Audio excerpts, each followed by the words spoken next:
সত্য হলো বট গাছের মতো, যতই মিথ্যের পাথর দিয়ে আপনি চাপা দেন না কেন, একদিন সব ছিঁড়ে খুঁড়ে বের হবে। তাণ্ডব মুভি রিভিউ স্পয়লার মুক্ত। শাকিব খানের বহুল প্রতীক্ষিত সিনেমা তাণ্ডব ঈদুল আজহা 2025 উপলক্ষে 7 জুন মুক্তি পেয়েছে এবং এটি দর্শকদের মাঝে ঝড় তুলেছে। রাহেন রাফি পরিচালিত এই মারপিট ধর্মী রাজনৈতিক অ্যাকশন থ্রিলারটি বাংলাদেশের একটি টেলিভিশন চ্যানেলে হামলার গল্পকে কেন্দ্র করে আবর্তিত।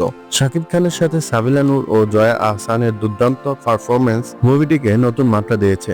সিনেমার শক্তিশালী দিক, শাকিব খান তার চিরাচরিত এনার্জি ও স্ক্রিন প্রেজেন্স নিয়ে দর্শকদের মুগ্ধ করেছেন। তার অ্যাকশন সিকোয়েন্সগুলো তীব্র ও নিখুঁত কোরিওগ্রাফি দিয়ে সাজানো। সাবিলা নূরের বড় পর্দার অভিষেক বেশ প্রশংসনীয় এবং জয়া আহসানের বিশেষ চরিত্রে অভিনয় গল্পে গভীরতা যোগ করেছে। রাহেন রাফির পরিচালনা সাহসী এবং সময়োপযোগী, যা দর্শকদের ভাবতে বাধ্য করে। ভিজুয়াল ও সাউন্ড, ছবির সিনেমাটোগ্রাফি চোখ ধাঁধানো, বিশেষ করে শ্রীলঙ্কায় শুট করা দৃশ্যগুলো। প্রীতম হাসান ও হাবিব ওয়াহিদের সঙ্গীত এবং শিহাব নুরুন নবীর আর্ট ডিরেকশন গল্পের তীব্রতাকে আরো বাড়িয়ে দিয়েছে। অ্যাকশন আর ড্রামার মিশেলে ছবিটি দর্শকদের আবেগে রোলার কোস্টারে নিয়ে যায়। দর্শকদের জন্য উপযোগী কি? আপনি যদি শাকিব খানের ফ্যান হন বা অ্যাকশন ড্রামা এবং রাজনৈতিক থ্রিলারের মিশ্রণ পছন্দ করেন, তাহলে তাণ্ডব আপনার জন্য। ছবিটি 132টি সিনেমা হলে মুক্তি পেয়েছে এবং এর টিজার প্রকাশের 24 ঘন্টায় 1 কোটি ভিউ অর্জন করে রেকর্ড করেছে, যা এর জনপ্রিয়তা ইঙ্গিত দেয়। তবে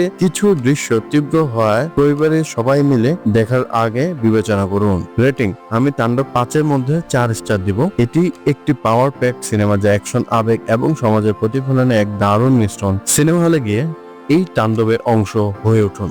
ধন্যবাদ সকল।